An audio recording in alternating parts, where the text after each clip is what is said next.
Ассалаумағалейкум, қазақ халқым. Бұл үндеуімді қазақ халқыма арнаймын. Тоқаевқа арнамаймын. Өйткені Тоқаев сайланбаған президент, ол бір. Тек қана халқыма. Қазақ халқының бір қаруы қалды, ол ана тіліміз. Қазақтар, тек қана қазақша сөйлеп, қазақшылығымызды сақтап қаламыз. Қазба байлығымыздан айырылдық, мемлекетімізден айырылдық. Депутаттар, президент бәрі орыс тілінде сөйлейді. Енді мен сіздерді митингке қазір шақырмаймын. Митингке шақырып, қазір әскер күшейтті, спецназға зарплата 2 миллион теңге қылды.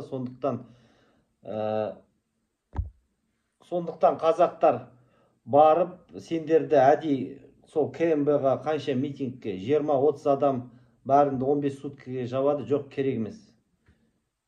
Тек қана ана тілімізде, қазақ тілімізде талап етіп, солай ғана қатарымызды көбейтеміз. Сондықтан ұлтшылдар тіл майдан қатарына қосылыңыздар, қазақтар. Қазақша сөйледіңіздер, қазақша талап етіңіздер, видеоға түсіріңіздер.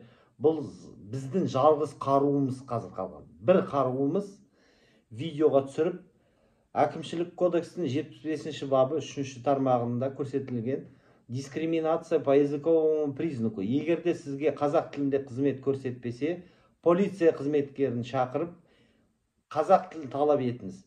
Егерде сіз қазақ бола тұра, Қазақстанда өз ана тіліңізде нан сұрай алмасаңыз, онда сіз отанды, жерді, Қазақстанды қорғай алмайсыз. Бәрі бос сөз. Сондықтан бүгіннен бастап жаппай тіл майданға қосыламыз, қазақша талап етеміз, флешмоб жасаймыз. Қазақша сөйлеу және талап ету қылмыс емес. Қазақтар, оянайық, қатарымызды солай көбейтейік. Жалғыз қаруымыз қалды, ол қазақ тіліміз, ана тіліміз.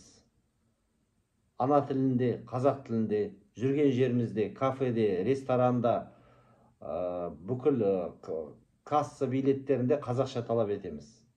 Өйткені былтыр заң қабылдады, закон о визуальной информации дейді, көрнекі ақпарат. Мына меню, бүкіл жазулар бәрі мемлекеттік қазақ тілінде болу керек.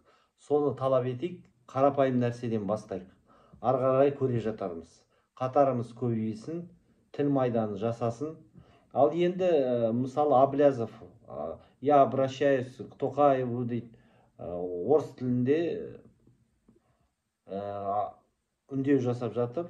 Ол тиктокта Тоқаев оны қарай ма, қарамай ма, ол біз өзіміз қазақ халық болып, бізге де күн туар, өзіміз парламенттік республика болып, өз президентімізді сайлаймыз. Бірақ қатарымыз көбею үшін қазақ тілді қазақтар, қазақ тілді жастар, әсіресе жастар, хабарласыңыздар.